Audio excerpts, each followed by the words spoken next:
L'actualité complète, juste et sans patience, c'est sur MTV+. Bonsoir à tous et bienvenue dans cette nouvelle édition. Voici les titres à la une ce soir.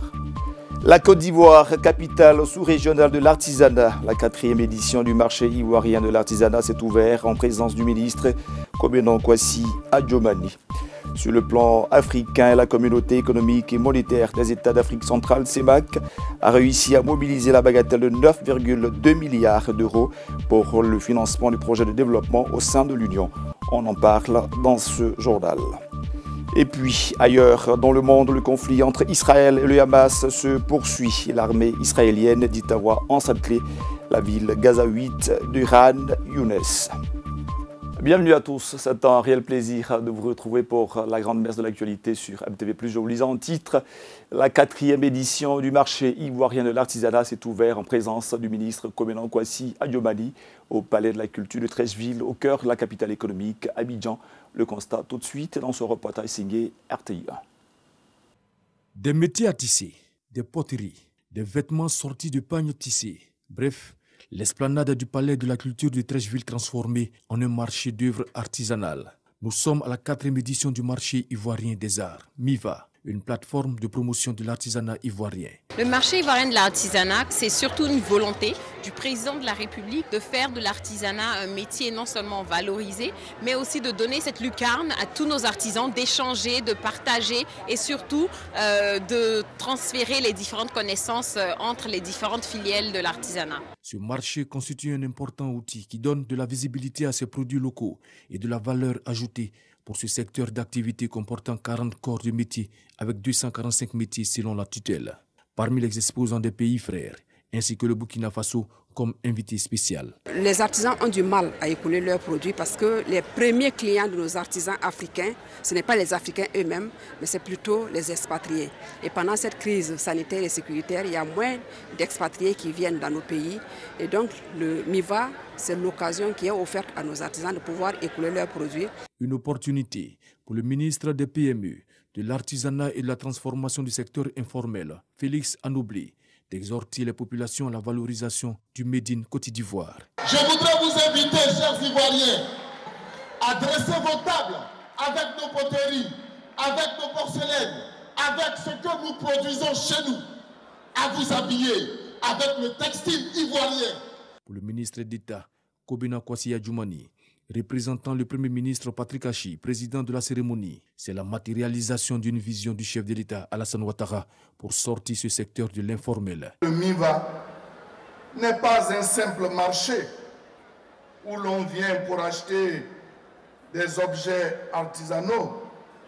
Il est aussi et surtout un cadre qui invite les entreprises artisanales à se formaliser. Il est également source de créativité et de promotion où se côtoient les meilleurs produits artisanaux. Au menu de cette 4e édition du MIVA, des journées dédiées, des conférences, des formations, un village gastronomique. Le MIVA est institué depuis 2004. L'actualité africaine à présent, la communauté économique et monétaire de l'Afrique centrale, CEMAC, vient de mobiliser officiellement la bagatelle de 9,2 milliards d'euros. Cette somme va servir à financer plusieurs projets de développement dans les pays membres de cette union. On en sait plus dans ce reportage.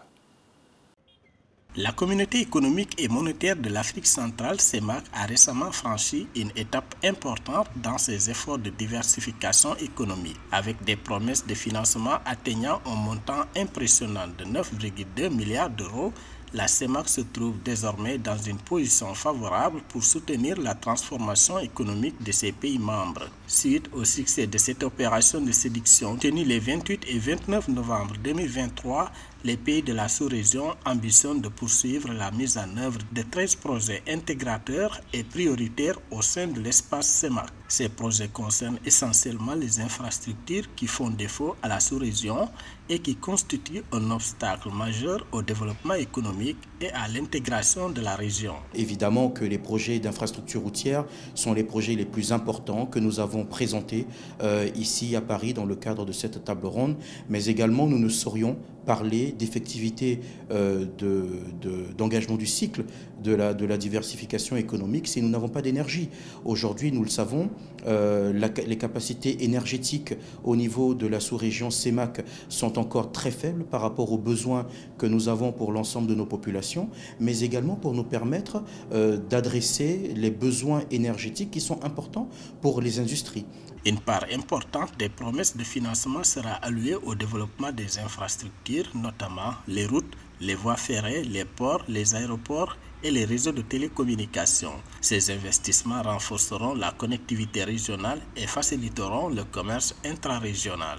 Pour nous, véritablement, les infrastructures routières, l'énergie sont deux éléments qui sont centraux et qui ont eu effectivement une place de choix lorsqu'on regarde leur répartition des financements dans la taille de l'enveloppe globale que nous avons mobilisée ici dans le cadre de cette table ronde. Mais également les problématiques de connectivité.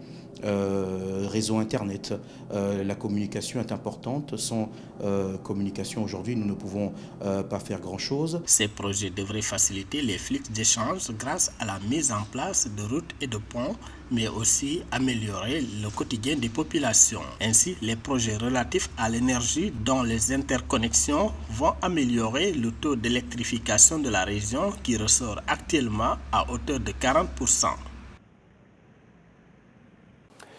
Restons dans l'actualité africaine pour parler cette fois-ci de sécurité. Il ne restait plus que 2 pays dans le groupement G5 Sahel. Le Tchad et la Mauritanie viennent d'ouvrir officiellement le processus de dissolution de ce groupement dédié à la sécurité et à la lutte contre le terrorisme. Rappelons que ce mouvement a duré 9 années à se battre contre les djihadistes au Sahel, en Afrique. L'organisation anti-djihadiste G5 Sahel semble désormais vouée à disparaître, 9 ans après sa création. La Mauritanie et le Tchad ont ouvert la voie à une dissolution de l'alliance G5 Sahel après le retrait des 3 autres membres, le Mali, le Burkina Faso et le Niger. Créée en 2014 pour faire face au djihadisme et aux autres défis de la sous-région, le sort de cette alliance mal en point paraissait scellé avant même l'annonce du retrait de la junte malienne en 2022. Les pays membres avaient mis sur pied en 2017 une force militaire conjointe dont l'efficacité est restée très limitée. La violence a continué à se propager, faisant des milliers de morts civils et combattants et des milliers de déplacés. Elle a fortement contribué à l'instabilité politique et à une succession de coups de force. Le Burkina et le Niger ont annoncé samedi avoir décidé en toute souveraineté de se retirer de l'ensemble des instances et organes du G5 Sahel, y compris la force conjointe. Une décision qui a pris effet dès le 29 novembre, indiquait-il dans un communiqué conjoint. Selon Ouagadougou et Niamey, l'organisation peine à atteindre ses objectifs, minée par des lourdeurs institutionnelles, des pesanteurs d'un autre âge. Parlons à présent de cette belle initiative qui rapproche plusieurs agents de la mission onusienne au Sud-Soudan et des basketteurs du même pays. L'objectif est clair, il s'agit de décrisper la situation politique avant les élections générales à venir dans le pays pour éloigner ainsi le spectre de la guerre.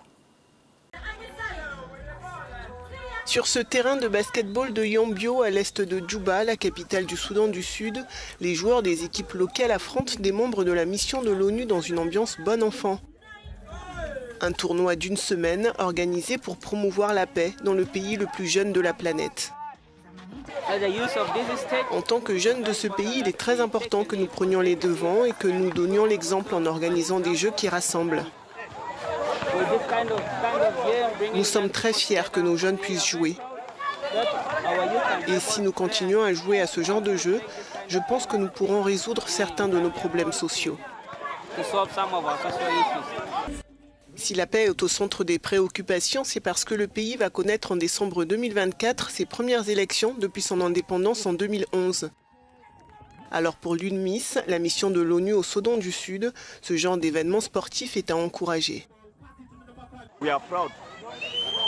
Nous sommes fiers de participer à cette activité avec les membres de la communauté.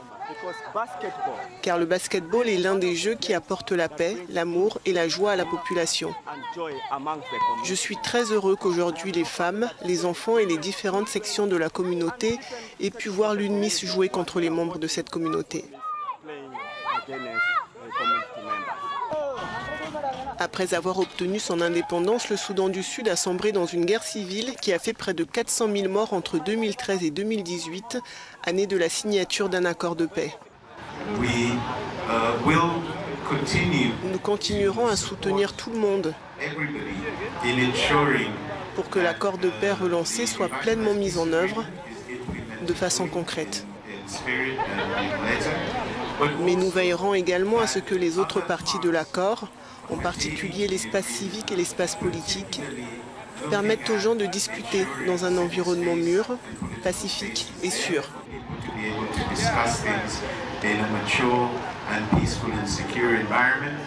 Le temps d'un match, en tout cas, l'objectif d'unir les membres des différentes communautés a été atteint.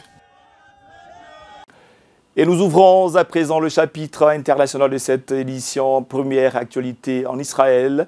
Le conflit qui l'oppose au Hamas se poursuit. L'armée israélienne vient d'ailleurs d'annoncer officiellement avoir encerclé la ville gazaouite de Khan Younes. Le constat tout de suite sur ces images signées Euronews. L'armée israélienne affirme avoir encerclé la ville de Khan Younes, la plus grande ville dans le sud de la bande de Gaza. Des témoins racontent que les chars et les soldats de Tsahal ont atteint le centre-ville. Le Premier ministre israélien Benjamin Netanyahou annonce que ses troupes encerclent la maison du chef du Hamas, Yahya Sinwar. De son côté, le Hamas dit se battre violemment contre les forces d'occupation. Aucune zone de la bande de Gaza n'est préservée de la guerre. Le secrétaire général des Nations Unies s'alarme d'un prochain effondrement total de l'ordre public dans l'enclave palestinienne. Pour la première fois depuis son arrivée à la tête de l'ONU il y a 7 ans, Antonio Guterres a invoqué l'article 99 de la Charte, article pour attirer l'attention du Conseil sur un dossier particulièrement grave. À Gaza, les hôpitaux sont débordés et ne fournissent que des soins rudimentaires. D'après le Hamas, plus de 1200 Palestiniens ont été tués depuis la fin du cessez-le-feu il y a 6 jours. Les 2 tiers des morts sont des femmes et des enfants. Le gouvernement israélien a donné son accord pour une livraison minimale de carburant ce jeudi. La quantité sera déterminée au fur et à mesure en fonction de la situation humanitaire. D'après les Nations Unies, 1 800 000 habitants de la bande de Gaza ont abandonné leur maison et fui, parfois plusieurs fois. C'est 80% de la population gazaoui. Alberto Fujimori, l'ancien président du Pérou, est sorti de prison il y a juste quelques heures. L'ex-homme fort du Pérou avait été condamné à 27 années de détention ferme pour le meurtre de 5 personnes. Il a finalement purgé 14 années avant de recouvrer la liberté. Les images tout de suite dans cet élément. Alberto Fujimori est libre après 14 ans d'emprisonnement. L'ancien président péruvien purgeait une peine de 25 ans de prison pour crime contre l'humanité. La justice l'a reconnu coupable de la mort de 25 personnes, dont un enfant, dans des massacres de l'armée. C'était lors de ce qui était appelé la guerre contre le terrorisme dans les années 80 et 90. La Cour constitutionnelle a ordonné la libération d'Alberto Fujimori pour des raisons de santé. À 85 ans, il souffre d'hypertension et de problèmes respiratoires. De retour dans l'actualité ivoirienne pour parler sport, la 34e édition de la Coupe d'Afrique des Nations qui va se jouer en terre ivoirienne est quasiment bouclée au niveau de l'organisation. Ce sont les propos rassurants entendus du président du COCAN, le ministre François-Albert Amicha. Il était face à la presse, accompagné du président de la FIF, Fédération ivoirienne de football. On l'entend tout de suite dans ce reportage. La Côte d'Ivoire sera sous peu la capitale du football africain. Le pays abritant du 13 janvier au 11 février la Coupe d'Afrique des Nations. À quelques semaines du top départ de l'événement, le pays se dit prêt. Les missions du COCAN, comme vous pouvez le voir, c'est d'abord d'organiser et livrer les opérations et les infrastructures nécessaires à la réussite de la CAN 2023. Surtout, fédérer le grand public et les forces économiques de la nation autour de ce grand événement. Bâtir un héritage en termes de services et d'infrastructures pour le sport et les Ivoiriens. Au-delà du sportif, le tournoi se veut aussi une fête de la jeunesse africaine. Les organisateurs promettent de tenir ce pari. Une fois qu'on aura offert cette CAN, toutes les dispositions seront prises pour que la sécurité soit assurée, pour que les conditions, je dirais, de vie, de qualité soient assurées dans la ville d'Abidjan. Pour ceux qui connaissent la Côte d'Ivoire, il y a un adage qui dit Abidjan est doux. C'est universel. Et donc, nous allons faire en sorte que tous les étrangers apprécient. Ça, c'est au plan organisationnel. En juillet dernier, le gouvernement ivoirien déclarait avoir investi plus de 845 millions de dollars américains pour les infrastructures sportives et connexes. Nous avons eu pendant à peu près une quinzaine d'années, nous n'avions plus de stade en Côte d'Ivoire. Nous étions obligés d'aller jouer à l'extérieur pour les matchs de la Côte d'Ivoire. Le président a compris qu'il était important d'offrir à sa jeunesse un environnement et des conditions d'épanouissement. Une jeunesse qui appréciera bientôt donc l'expression des talents des stars du ballon rond du continent, alors que les éléphants de Côte d'Ivoire ouvriront le bal face à la Guinée-Bissau le samedi 13 janvier 2024. Et voilà, c'est sur ces propos rassurants que nous mettons un terme à cette édition. Ça a été un plaisir de nous inviter chez vous grâce à la magie de la télévision. Remerciement particulier à l'équipe technique chapeautée ce jour par l'immense Alpha Sadogo, Lifon Caméra, Lurich Lago et Mohamed Ballo. Merci également à vous de votre assiduité légendaire. Je vous retrouve certainement demain, même heure, même canal, pour de nouvelles informations. D'ici là, prenez bien soin de vous.